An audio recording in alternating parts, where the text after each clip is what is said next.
I wanted to talk to you a little bit about working the scene or working the subject. In this case, I would say it was called working the subject. Some of you might very well know what that is, and some of you don't. So this is a way of explaining just exactly what working the subject is. So what I did was I went out and I photographed some flowers in my backyard, probably a month or so ago. And I was just now working on doing the editing process. So I was going through, culling them out and going to do some post-processing on them. And I thought, what a perfect example to show you what working the subject is. So I thought I was going to share this bit of information with you. So let's look at, this is one of the pieces that I've done some post-processing work on, but you'll see that I haven't done it on most of them. So let's go in and look at this file. Now you will see 27 images that are very similar. So they're all of the same plant. They're very similar, but yet they're all very different. Different compositions. So actually I shot about 90 images of this particular flower within just a few minutes one evening. And when I looked at all 90, I thought, well, I'm just going to pull out, I pulled out 27 of them to show you what exactly I was talking about. Now within that 90, what I had done and the way I shoot is that there will be several that look almost identical to each other. So I will have a run of maybe 4 or 5 that look like this, maybe 7 or 8, and I'll get into that in a few minutes. But the reason that I have so many that look similar is the way I shoot, and I want to explain that to you first before I get into the compositional part.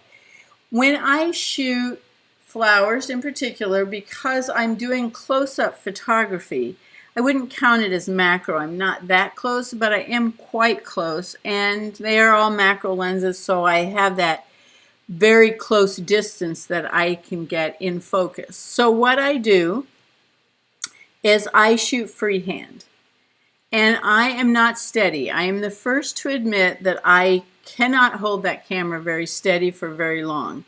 And when I'm this close to my subject, it really shows up that I am moving. So I could put my camera on a tripod, get exactly the composition that I want, lock it down, shoot with, somewhere between 1 and 3, 4, 5 different focus points on it so that I have a variety of things in focus. Maybe it's a variety of flowerets on this particular flower, or maybe it's just one flower that I'm focusing on. I want to make sure the center's in focus, the closest petal is in focus, and the farthest petal is in focus on that particular flower. And because I like soft backgrounds, that focal plane is pretty small, so it may take me 2 or 3 shots to get an entire floweret in focus because of the depth. Now, I can do, like I said, all that on a tripod, and then once I get all those shots, then I can move my tripod with my camera on it, recompose a new shot, and shoot it. But I just don't enjoy the process. It's a lot. I have a love-hate relationship with that tripod. Sometimes I love it because it's just exactly what I want. And for a landscape scene, I will lock it on a tripod. And I try to figure out, I don't always do this, but I try to figure out a variety of shots before I put it on a tripod. I think it's a common problem that once we put them on a tripod, we lock ourselves down and we just don't experiment enough. And for a flower such as this is exactly what I find, that I just don't like it. I might do it for 1 or 2, maybe 3 compositions, and then I'm like, I don't like this, and I'll quit. So I have found for myself, I like to hand hold. And because I'm hand holding at a close distance and I'm not steady, I need to do maybe what they call spray and pray. Now, I don't think it quite fits that description, but we'll call it that for the time being. But what happens for me is I find out about where I want to be close-wise to this plant. So I will look through my viewfinder and see, this is kind of perspective, or at least how close I want to be. I don't want to get too much going on. I don't want a real wide angle view of this plant because I don't want to get all the surrounding area in it. And this particular one is probably the widest one I have, and I can see a variety of different flowers within this, or I don't know what they call a flower or what they call, but it's a group of flowers, we'll say. I can get several in this, and while it's very pretty, it's not what I was going for. I wanted more of the close-up view. So I'm just now focusing in on one of the clusters of flowers. And you'll see within this cluster of flowers, I have one that I have focused on. I could have picked any of those, but I happened to pick this one. So when I am shooting, I figure out about how close I need to be to get this look. Maybe I want to be closer, maybe I want to be farther back. It's for you to decide. Once I figure that out, I will get it in focus manually. Now I use back button focus, but you could also flip off your autofocus and use manual focus. I don't think I can get as good of a return on my shooting if I'm shooting autofocus. I'm just not steady enough, but I can get it if I use manual, which seems counterproductive, but it isn't for me. So what I do is, again, I'm shooting manually as far as focus goes, and I get it to about the closest. If you look on your lens, you can dial it to the focus ring, and so you're not on infinity, you're on the closest end of the focus point. Now maybe I'm not at the very far end, but I'm very close to it.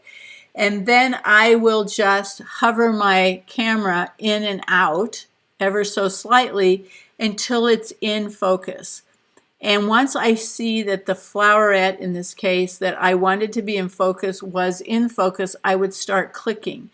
And I have a bit of that bob and weave going on because I'm not steady, and a lot of times I'm crouching down, or I'm on my knees, or I'm squatting, and so that even plays into it more as far as my ability to hold it steady, or not in this case. So I will start shooting, trying to get that center in focus and catch it when I've landed on it.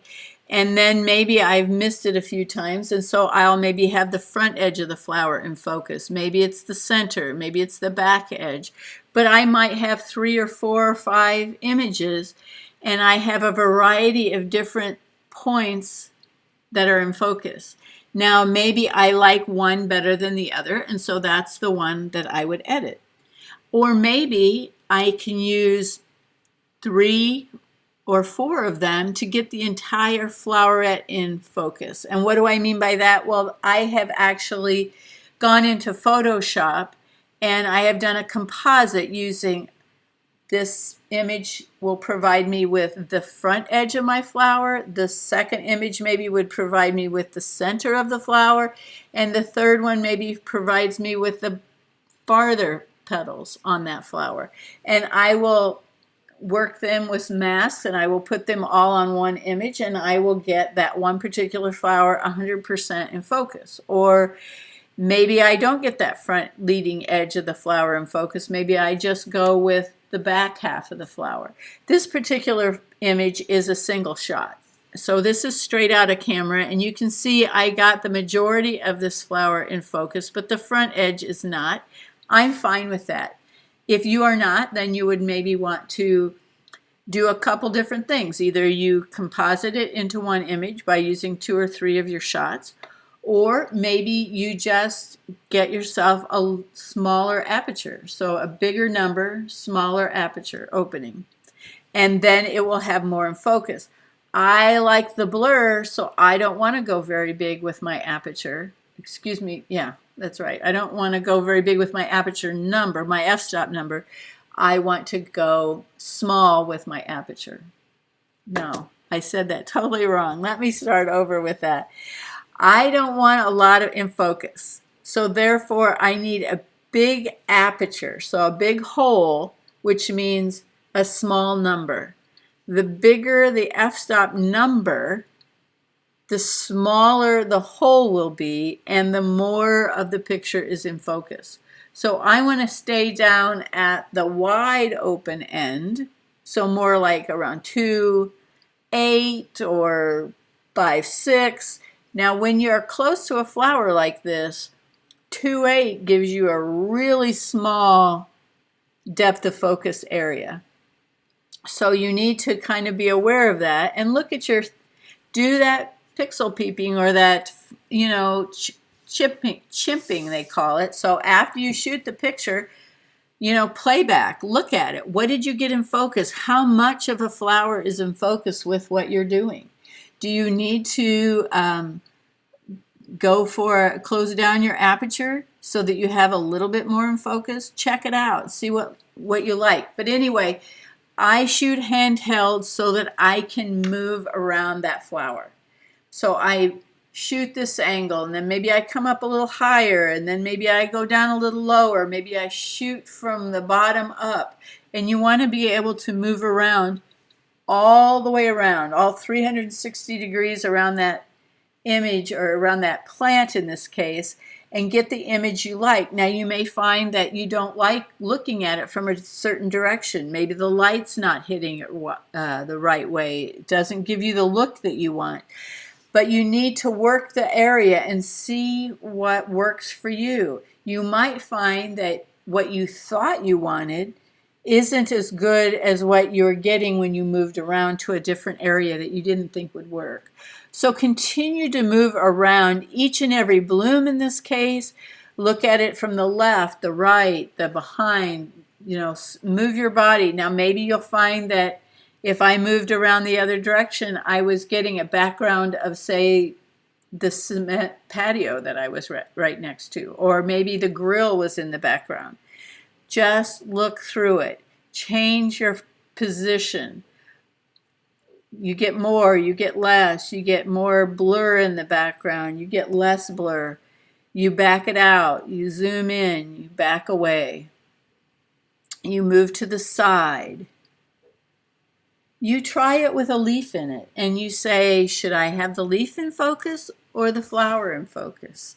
And then you try it with the flower in focus and the leaf is slightly out of focus. And then you say, I don't like either one of those, so they're never going to get used.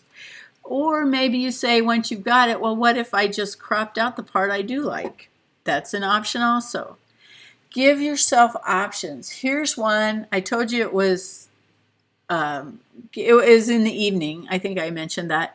Well, the sun was it wasn't down yet. It was going in and out from behind a cloud. And I thought this one had lighting that I liked. So I noticed it. I snapped this one really quickly. And then the next shot was not. I'm sorry, I didn't put the next shot in. But the next shot didn't have any shadows in it at all. So it's a matter, do you like the shadows or do you not like the shadows? Again, straight out of camera, I haven't done anything with it. This one has been edited. It seems very bright after seeing those that are very dark that haven't been edited, but I think it's pretty close to being right. Maybe it's a little light. I may work with that a little bit more, but you can see this is a totally different angle. And then I move back. Now this one's kind of similar to one we saw earlier, but a little bit different yet, a little bit higher, looking more straight down. The flowers in the front here, those seem to almost be completely in focus, yet this is very soft. I like the way that worked. So these three flowers were on a plane that was about equal to each other. So they were all on the same plane, where this is just a little bit farther back and it went soft really easily. Now I think I've switched lenses, and this is a Lens Baby lens. And so if you like that soft focus things, you might be interested in these Lens Baby lenses. This is a Composer Pro, Lens Baby Composer Pro. I think it's a 50 millimeter. and it just gives you a different look. I love the soft bokeh that you're getting back here and down in this corner. I've shot other things like lights on a Christmas tree. It does some really fun things. Now, you know, sometimes I want everything to be in focus, but when you want just one thing to be in focus and the rest to go blurry, you can achieve that with those Lens Baby, and this one was a Composer Pro. What they have is a interchangeable lens. It takes it, pops it in and out. I only have one lens for it, so I don't pop it in and out, but gives you a really neat effect. This one was shot horizontally. I'll show you the picture in a minute. And well, I'll show it to you now. You can see it's shot horizontally, and the subject matter is kind of vertical looking. So what I did is I came back and I cropped it, and I was going to crop it vertical, and I thought I still was getting stuff that I didn't necessarily like. I mean, these bright flowers at the top are pretty, but I didn't necessarily think they added to the look I was going for, so I cropped them out. So I went with a square crop. You can see what you can do there. Again, it was just a different perspective on the same flower. And then I thought, well, I want to look up. Let's see what it looks like with the sky, because that can be a neat look. I'm not sure in this situation it was very underexposed. The sky is a nice color, but the flower is way underexposed. So in post-processing, I brought it up and made it look like this. Is it my favorite composition? I don't know that it is, but it's an example of another composition that you can choose from. And you should just have a variety to choose from. Here's another composition, looking more down this time. And then here's one of this very similar, but it's got more of the dark background on the left, a little bit less on here. So I've just moved slightly to the left in the next one. I've moved it over a little bit. I kind of liked this one. You can see some stuff is in focus here. This is okay. It's not 100% in focus. It's not bad though. The front petal is out of focus. Here is one that I made from it. What I did is I took 3 images and I composited them together, all about this flower. I chose one that had this kind of looking nice, this group of flowers here, which got my back petals. So that worked great. And then I took another piece that had this front in focus, and I was able to put them together, and it worked quite nicely. And it's a full out edit. Here's one that is unedited image. And now I've changed perspective again, and this is another look that might be kind of nice. I've moved again. You can see I'm just working ever so slightly different. And I believe that's the last one. So what I wanted to show you was how to work the subject. Move around. You got 360 degrees, or maybe you just have 180, but keep moving. You need to go all the way around. Check out all the different ways to see that flower. You know, one side may have more light on it, and a different side may give you a different lighting look. It could be that you want to shoot looking straight down, or from a directly eye level side shot, or maybe you want to go lower yet and look up and shoot up there. Some of those work great. You just have to play. Move in, move out, move left, move right. Play around. Get a variety to look at when you go to do post-processing, and see what you like. Maybe do you always like a similar thing? Then you'll learn how to shoot next time. Or maybe you just like having a variety. It's going to be hard for me to select which ones I like the best. There are a few that I'll say, yeah, I don't like them. And then there are some that I will say, I need to work on these more. And then I'll get several edited and decide whether I like this one or that one. Which one's my favorite? Maybe there's a lot of favorites, maybe there's one. So it's just a matter of working through the process, but learn by moving. And when you shoot landscapes, do the same thing. Maybe you don't have 50 shots of that landscape that are all different, but don't stay in the same place. And an example of that is I was out shooting with friends. We were shooting Milky Way shots. And it's very easy to put your camera on a tripod, get that view that you want. You've got the composition that you like. And now it's pitch black outside.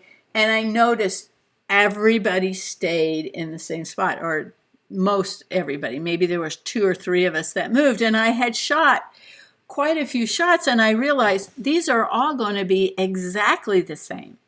So if there's one good, that's all I need, because the rest of them are going to be the same. So I don't need to have 500 pictures of the same composition. It just is useless. Yes, maybe the Milky Way in that particular situation moves slightly. So from the first one to the 500th one, the Milky Way is going to be in a different location, but that is the only thing that's going to change in that, and maybe your exposure. But for the most part, if you are exposing right, you've got one picture out of that whole 500 and the rest of them are trash. So what I thought is, there's no reason to stay in this spot. I got up and moved. And yeah, you have to go through the process of getting things in focus and lined up, and it's totally black in the case of a Milky Way shot. But it's worth the effort, because you will have more than one image when you're done with your shoot. So move, get it. And it may be that that second or third location that you were in was far superior to the one you picked out to begin with. So if you lock yourself down on a tripod, it's very hard for you to work that scene or work that subject. So what I encourage you to do is, prior to locking yourself down on a tripod, is work the scene, look at it from a variety of different places. Go to the left, go to the right, squat down, get up on the hill behind you, whatever it happens to be.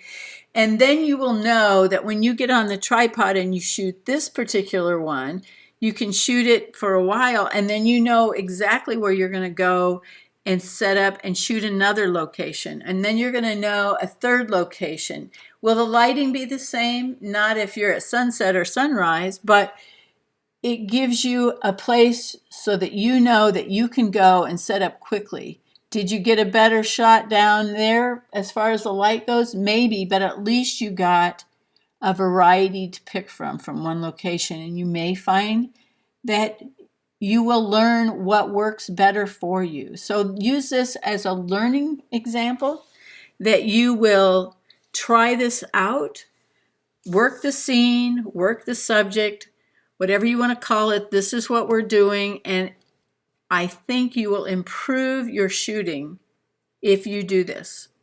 So I hope you got something out of this today, and I hope you'll go out and try it. So until next time, keep shooting.